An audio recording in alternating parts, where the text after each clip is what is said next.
Bonjour les amis, ce matin je vais vous faire une petite vidéo au temple de Maya Devi, c'est-à-dire l'endroit où est né le Bouddha historique. Donc le bâtiment que vous voyez ici est dit le temple de Maya Devi. En fait la structure blanche qu'on voit là a été montée en 2012. Il y a eu des fouilles assez intensives qui ont été faites sur le site de la naissance du Bouddha. La pierre qui avait été déposée par un roi dans le passé, marquant l'endroit exact de la naissance du Bouddha, a été retrouvée, si je ne me trompe pas, en 1998 seulement. Donc le bâtiment là sert à protéger le site. Je ne pourrai pas vous montrer l'intérieur en vidéo, c'est interdit de faire des photos et des vidéos à l'intérieur. Par contre, je vais vous montrer le petit parc qui est autour et les différentes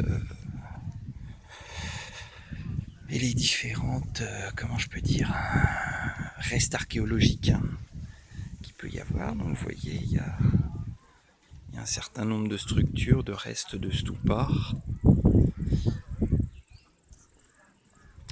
vieux murs qui sont encore présents. Donc le temple de Maya Devi est le seul endroit où l'entrée est payante sur le site de Lumbini. Pour entrer, il faut retirer ses chaussures. Chose que je ne savais pas jusqu'à ce matin, en fait l'entrée qu'on paye est valable 3 jours. Donc si vous venez plusieurs jours de suite comme moi, c'est pas la peine de payer plusieurs fois. Le site est très propre.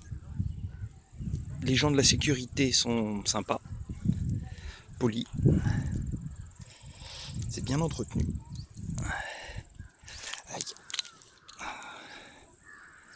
Là, c'est des restes de stupas. D'après les explications qui sont fournies, ils dateraient de 200 ans avant le Christ. Vous avez un certain nombre de restes archéologiques ici.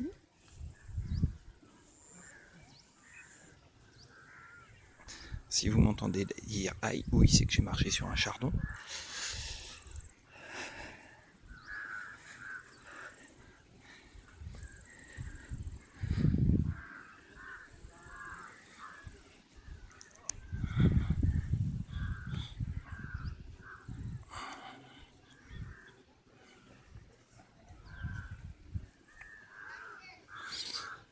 Là, il doit être 7 h du matin. Je suis venu tôt à l'ouverture, à 6 h.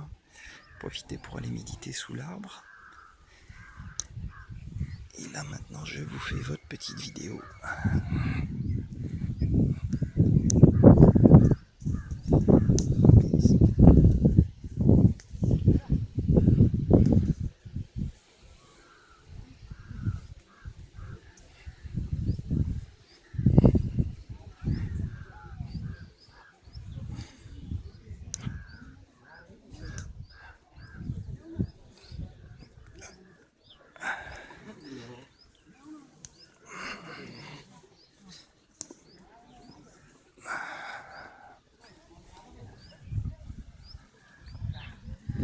Alors, ici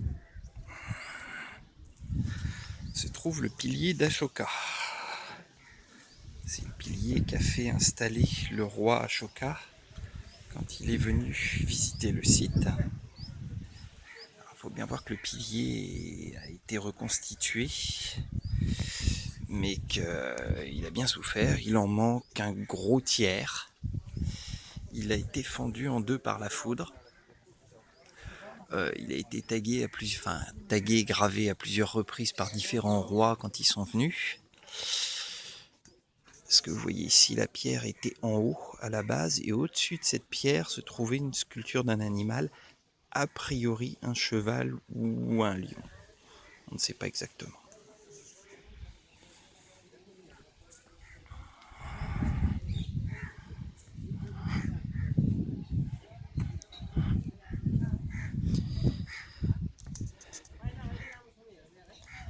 Ici, le bassin que vous voyez, que je vais vous montrer en détail.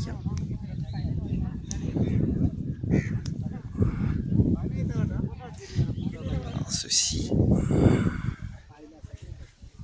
c'est le bassin où la mère du Bouddha s'est baignée avant de lui donner naissance et où le Bouddha historique a reçu son premier bain.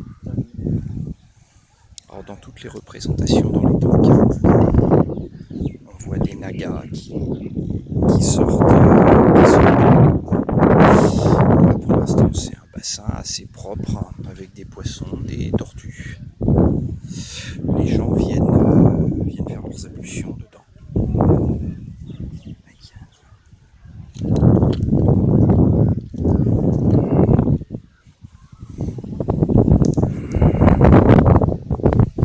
Ici, nous voyons le vieil arbre du Bouddha qui a été planté ici. Alors, c'est pas l'arbre original sous lequel la reine Mayadevi a donné naissance au Bouddha. Déjà, ça serait pas la bonne essence d'arbre. Et puis l'arbre original, qui se trouvait donc ici et autour duquel un temple en bois avait été monté, a disparu depuis bien longtemps. Donc c'est un arbre qui a été planté il y a quand même quelques centaines d'années, voire plus. Mais ce n'est pas l'arbre sous lequel le Bouddha est né.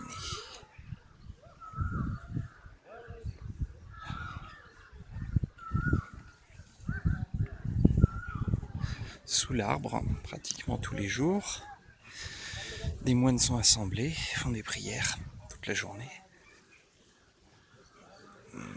Pas seulement des moines bouddhistes d'ailleurs, on voit des sadhus venir aussi.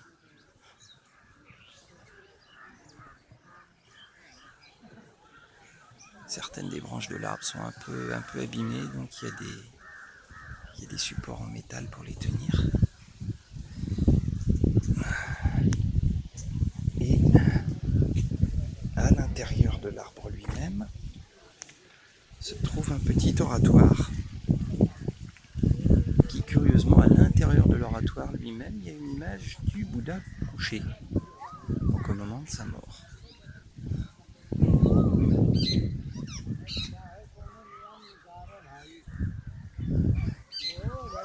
Voilà. Et bien, sur ce, je vais vous souhaiter une bonne journée.